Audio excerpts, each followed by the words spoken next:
તો ગાય અત્યારે વાગી ગયા છે 7 અને અમે આવ્યા છીએ જો આ ઘર જોવા પાછળવાળું. ખાલી એમનો રેન્ટ ઉપર ખુલ્લું હતું એટલે જોવા આવ્યા છીએ. તો ગાઈસ અત્યારે અમે આવ્યા છીએ આ પાછળવાળું ઘર જોવા. એમને રેન્ટ ઉપર હતું એટલે ખુલ્લું હોય તો અમે જોઈ શકીએ અંદરથી. તો અમારે જોવું તો કેવું છે. હા, અહીંયા આવી રીતે બોર્ડ માર્યો હોય જો.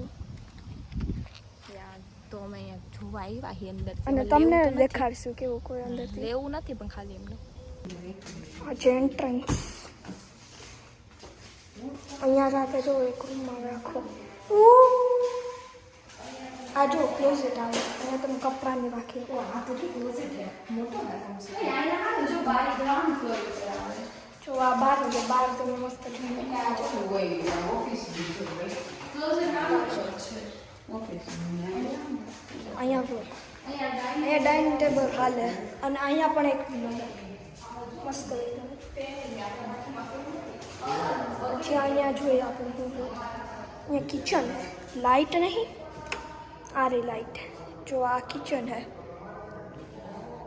આ ગેંડી પછી આ ડિશવોશર અહીંયા જો આ ઇલેક્ટ્રિક કિચન છે અને અહીંયા જાઓ તમે પાછા તો અહીં તો ઉપર જવાનું હોય આપણે હમણાં જાઉં અહીંયા જો મસ્ત મોટો રૂમ આપશે તમને જો કેવડો મોટો રૂમ છે અને આ નીચે જ છે હજી ઉપર છે અને અહીંયા જો આ બાથરૂમ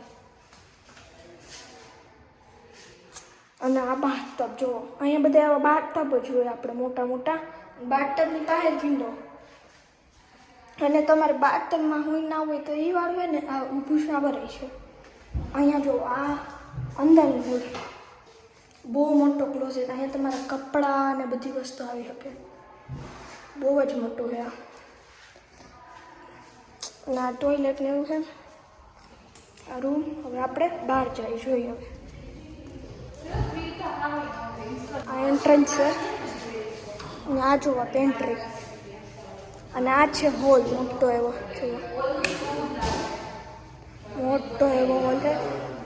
ભક્તિનું જો બસ ભક્તિ આ બેકયાર્ડ જોવા આ પાછળનો એરિયો છે બેકયાર્ડ. અમારે પણ છે આ લોકોને તો આવું બેહવાનું છે વુડનું. અમારે આવું નથી. તો અંદર જાય અહીંયા બધા લોકો. હવે આપણે જાય ઉપર. જો આ એક રૂમ છે પછી અહીંયા જાય તો અહીંયા બાથરૂમ છે અને અહીંયા જો આ બીજો રૂમ છે મસ્ત મોટો વાળો અને આ ક્લોઝેટ છે. આ તમે કરતા હોય જો આ ક્લોઝેટ તો એવા રૂમ હે ને હજી એક રૂમ અહીંયા છે અને એક ઉપર છે. ને ગાઈસ જો આ કિચનની સામે જ અહીંયા છે ને આવું છે જો નાનીકડી જગ્યા છે. અહીંયા જો અહીંયા તમે ગમે તમારે સામાન જે વધારાનો હોય કે તમારે જે મૂકવો એ મૂકી શકો છો. અને અહીંયા ઉપર જો આ શેવ પાઇપ છે ન્યાય તમે મૂકી શકો. અને હવે આ છે ને આ ગેરાજ છે જો અહીંયા જો આ ગેરાજ છે આખું બહુ મોટું ગેરાજ છે. જો અહીંયાથી લઈને 2 કારનું છે તો તમે આની અંદર 2 કાર મૂકી શકો. જો અને કચરાપેટી અંદર પીડીશ અને આ ટાઇલ્સ છે જો આ મસ્ત ટાઇલ્સ છે એકદમ. અને આ બધું છે ને આ વુડ છે આખું ઘર વુડથી જ બનેલું હોય. હવે આપણે જાય ઉપર. હાલો બતાવું તમને ઉપર કેવું કોઈ નહીં. જો આ ઉપરનો રૂમ છે અને હાલો બહાર જાય લાઇટ કરી પેલા લાઇટ જો અહીંથી લાઇટ કરી અને આ જો આ ઉપરનો રૂમ છે અને આ મીડિયા રૂમ ને એવું કહેવાય છે.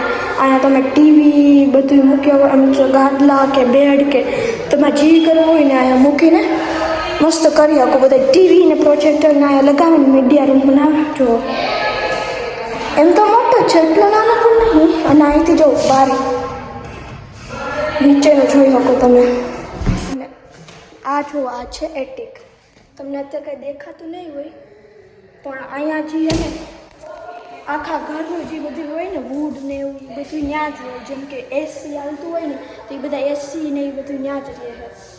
તો એવું બધું હોય એટિક. તમને આ ઘર કેવું લાગ્યું જરૂરથી કહેજો કોમેન્ટમાં. અને આ ટોટલ 4 રૂમ છે. 3 નીચે રૂમ છે અને એક ઉપર રૂમ છે. તમને બતાડ્યું ને એમ. અને અત્યારે જો હોલમાં ઊભું તો તમને કેવું લાગ્યું આ ઘર જરૂરથી કહેજો કોમેન્ટમાં જરૂરથી કહેજો અમને. તો અમે જો અત્યારે નીકળી ગયા છીએ પાછા ઘરે જવા માટે, અને અહીંયા નજીકમાં જ છે અમારું ઘર ને આ નજીક જ હતું, તો અમે કીધું કે જોઈ આવી કેવું હોય રેન્ટવાળું ઘર. આવું જોવા પાછળ જોવો, પાછળ જે ઘર હે ને એ જોવા ગયા હતા અમે. તો મમ્મીની બધા જમાં હે, હું અહીંયા આગળ આવી ગયો. તો હવે જાય ઘરે. અને તમને કેવું લાગ્યું આ ઘર કહેજો જરૂરથી કોમેન્ટ્સમાં. ભક્તિ કેવું લાગ્યું ઘર? ઘર તો સારું હોય પણ એટલું બધું અજવાળું નથી પડતું ઘરમાં. એવું છે? અંધાર્યું છે. ઓરેન્જ લાઇટ હતી ને બહુ બધી, કા એટલે અંજવાળું નહોતું પડતું. લાઇટો આપણે નખાઈ દે તો અજવાળું પડે, પણ આખો દિવસ પછી લાઇટ જ ચાલુ રાખવી પડે. સૂરજ ક્યાંયથી આવે નહીં બહુ. એટલે મતલબ હે બાજુ એવું નથી, પણ ત્યાં ઝાડવા બહુ વધારે છે ને એટલે સૂરજનો પ્રકાશ પડી ના શકે. તો તને 10માંથી કેટલા રેટિંગ આપીશ તું? મતલબ 7. 7? હા, ઘર કારણ કે મોટું છે, સરસ છે. આપણે રહીએ એના કરતાં ઘણું મોટું છે અને બધું નીચે છે. આમ ઉપર નીચે ચડ નથી કરવું પડતું આપણે, મતલબ સારું છે એમ. અને હું મને ગમ્યું એ ઘર, પણ એમાંય લાઇટ તો મને ઓછી જ લાગી, એટલે હું 7.2 કેમ આપીશ. શશી તને કેવું લાગ્યું ઘર? મસ્ત મસ્ત હતું. તને એમ લાગ્યું કે અંજવાળું ઓછું પડતું હતું કેવું? મને એમ લાગ્યું કે મારે લઈ લેવું છે. 10માંથી કેટલી રેટિંગ આપી? 15. હા, એટલું બધું ગમી ગયું? હમણાં મૂવી જરા પાડે અહીં છે ભાઈ, અહીં છે પાકા. તને કેવું લાગ્યું મમ્મી ઘર? હા, સરસ છે, મોટું છે. લાઇટ ને ઓછી એવું પણ લાગ્યું તને? લાઇટ થોડુંક એમ પ્રકાશ આમ થોડોક સન કેમ કે અંદર આમાં સરસ છે. એમાં થોડુંક અંધારું એવું. 10માંથી કેટલા રેટિંગ? એમ સારું છે, એમ તો 8. મતલબ એમ મને ખાલી અંજવાળું નથી પડતું એ નથી ગમતું, બાકી બધું સરસ છે. મસ્ત જોવો જમવાની તૈયારી થઈ છે. મમ્મી હું બનાવવાનું સાથે જમવામાં છે? પાણીપુરી. એમ ને? પાણીપુરી જો અહીંયા ચાટ મસાલો અને અહીંયા પાણીપુરીનો મસાલો ને મસ્ત તૈયાર થઈ ગયું છે બધી. જો ખાઈએ. અને મમ્મી આપણે પૂરી તળવાની છે ને? પૂરી હા, પેકેટમાં પૂરી આવે તો એ પૂરી અમે તળશું અને પછી મસ્ત પાણીપુરી ખાવું. જો મસાલો ખાઈએ પછી પાણી, પછી પૂરી તરવાની કરશું બધી. જો ગાઈસ મસ્ત જમવાનું બની ગયું. આ જો જે મસાલો મસ્તીનો, બટેટાનો, આંબલી ચટણી, ફુદીના ચટણી, મસ્ત ડુંગળી, છાશ અને અહીંયા પૂરી. ચાલો જલ્દી મસ્ત ખાઈ લે પાણીપુરી.